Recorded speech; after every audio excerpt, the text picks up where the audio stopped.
Hi everyone, I'm Jenna, and today I'm here to bring to you my third book haul on this channel. And I am super excited to share with you all the books that I've purchased.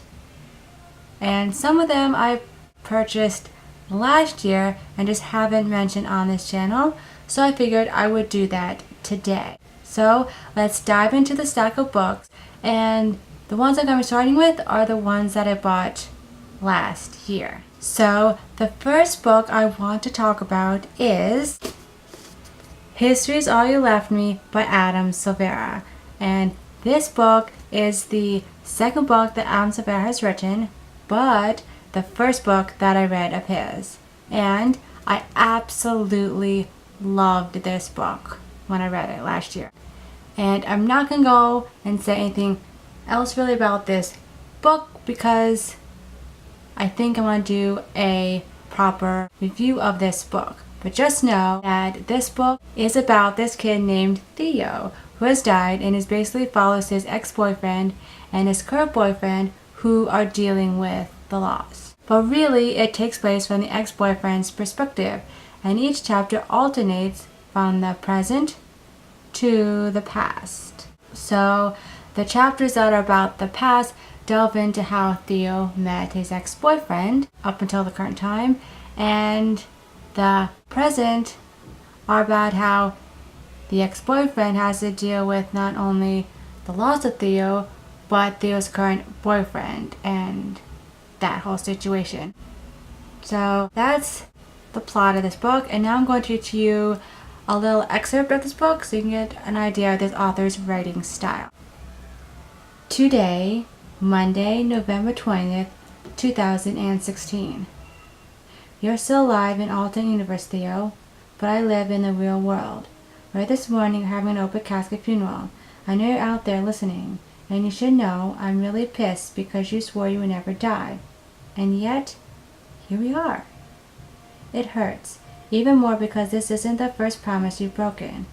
I'll break down the details of this promise again. You made it last August. Trust me when I say I'm not talking down to you as I recall this memory, and many others, in great detail. So the next book that I want to talk about is one that my dad got me for my birthday last year, and that is The Ultimate Hitchhiker's Guide to the Galaxy by Douglas Adams. And this holds all 5 volumes that are set in this science fiction world. Now, I've heard of the first novel, which is called Hitchhiker's Guide to the Galaxy, but not the other 4 books that come after this. And I'm really excited to dive into this world because I heard it's very weird and funny, and it's about this highway that's been built in space, and it just so happens that it's heading on a course straight through Earth. So what does that mean? It means that Earth will have to be destroyed to make way for this highway. And follow this guy named Arthur Dent, and I'm not totally sure, but I believe he gets recruited to save Earth from destruction. And that's just a plot of the first book because I don't want to spoil it for the others in this series. Far out in the uncharted backwaters at the unfashionable end of the western spiral arm of the galaxy lies the small, unregarded yellow sun. Orbiting this at a distance of roughly 98 million miles is an utterly insignificant little blue-green planet whose ape descendants' life forms are so amazingly primitive that they still think digital watches are a pretty neat idea. This planet has, or rather had, a problem, which was this: most of the people living on it were unhappy for pretty much of the time. Many solutions were suggested for this problem, but most of these were largely concerned with the movement of small green pieces of paper, which is odd because on the whole it wasn't the small green pieces of paper that were unhappy. And so the problem remains. Lots of the people were mean, and most of them were miserable, even the ones with digital watches.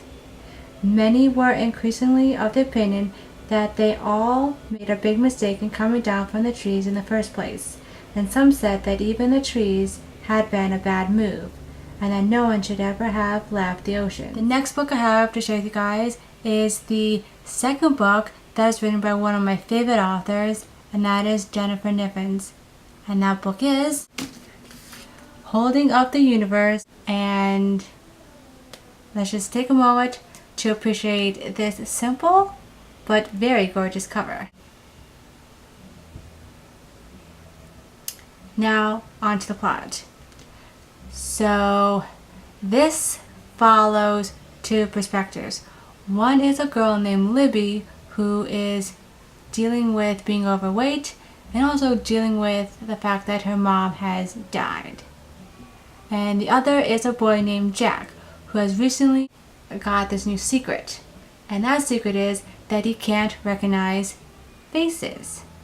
And these two high school kids meet because they get tangled up in a cruel high school game. This lands them both in counseling and community service. And there they kind of meet and form a bond, maybe even love. I'm not a shitty person, but I'm about to do a shitty thing, and you will hate me, and some other people hate me, but I'm going to do it anyway, to protect you, and also myself. This will sound like an excuse, but I have something called prosopagnosia, which means I can't recognize faces, not even the faces of the people I love. Not even my mom. Not even myself. Imagine walking into a room full of strangers, people who don't mean anything to you because you don't know their names or histories. Then imagine going to school or work or worse, your own home, where you should know everyone. Only the people there look like strangers too. That's what it's like for me. I walk into a room and I don't know anyone. That's every room, everywhere. Now, these next three books I'm going to show you are the last ones that I got at the end of last year, and they are part of a series. The first book in the series is Every Heart a Doorway. The second book is a prequel, and that is Down Among the Sticks and Bones. And the third book that is currently out is the continuation of Every Heart a Doorway, and that is Beneath the Sugar Skies. And these are all by Yenin McGuire. And these books are basically like modern day, like fairy tale kind of, sort of, in a way. Because basically these are about a boarding school, especially the first one. And in this one, the boarding school is a school for wayward children. And that means that these kids have found doors to other worlds, but for whatever reason, they live there for a while and then get rejected and come back to the real world. And now they have to cope with this. This school helps them, and that's basically all I'm going to say of these books, because these books, as you can tell, are really short, and I don't want to spoil anything for these books. But I would highly recommend picking these up. Now let's move on to the books that I got in the past, I guess it's been about like 3 weeks. And the first book that I got is called Sadie by Courtney Summers. And this is another book with a gorgeous cover. It's got like this pencil drawn of a girl on the cover with this watercolor red jacket on, and it's just so good. And not only is the outside of this book really good, the inside is fantastic as well. When you open it up, you get these gorgeous red end pages that mimic the red on the front. And then when you take the dust jacket off, there is this switchblade that's indented into the hardcover of the book, and I believe that that has a huge significance to the book.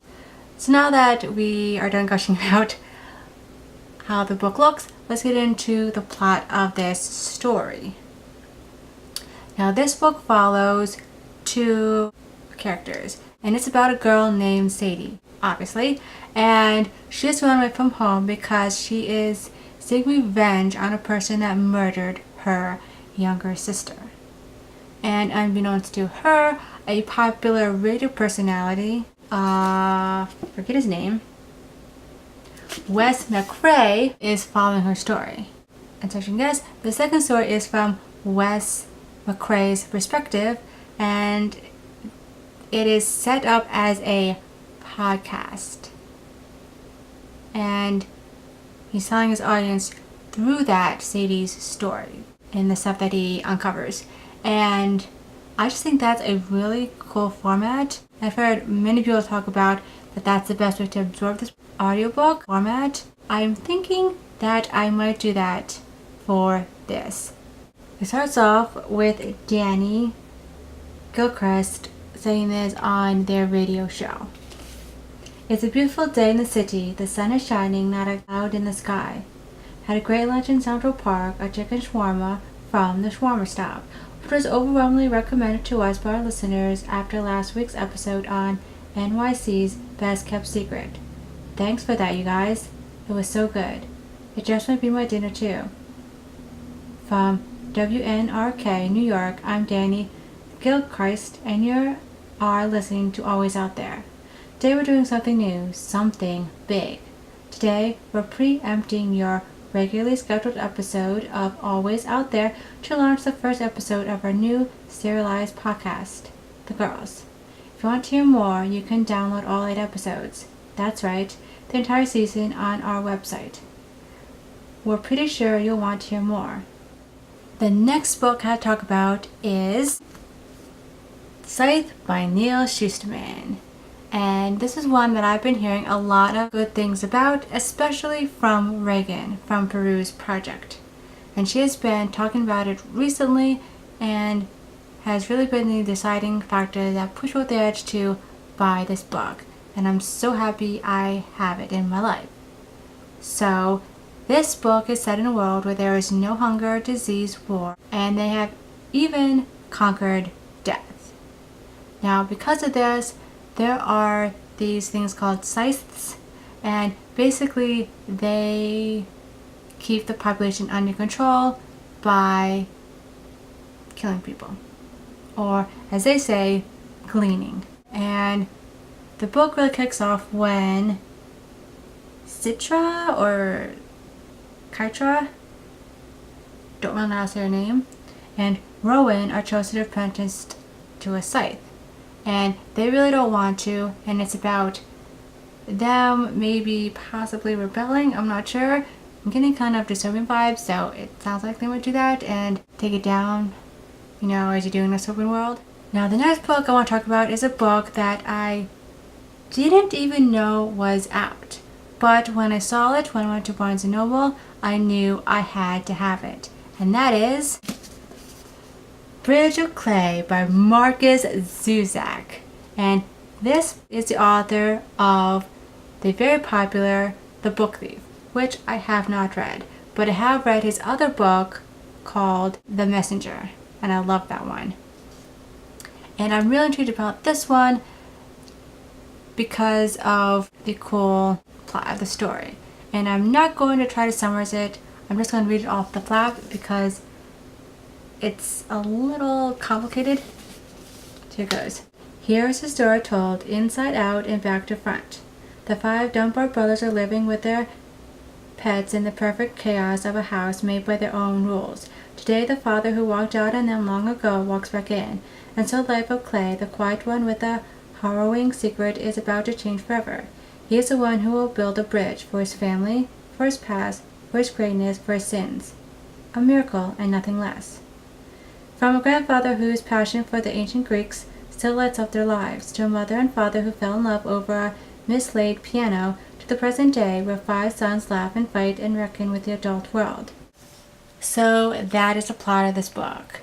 And I just think that is just so cool. And I know that I'm very much intrigued to get to this book as soon as possible. And I gotta say that I found this book at Barnes & Noble signed, as you can see from the sticker here, and I will show you that. This is the scribbles of Marcus Zuzak's signature and I'm like super excited that I was able to find a book that was signed. So I'm thinking this book might be read sooner rather than later, but we shall see. So that rounds out this video for today. I really hope you liked it, and I'm sorry, but also not sorry if I made your TBR pile jump up in size. Okay, bye!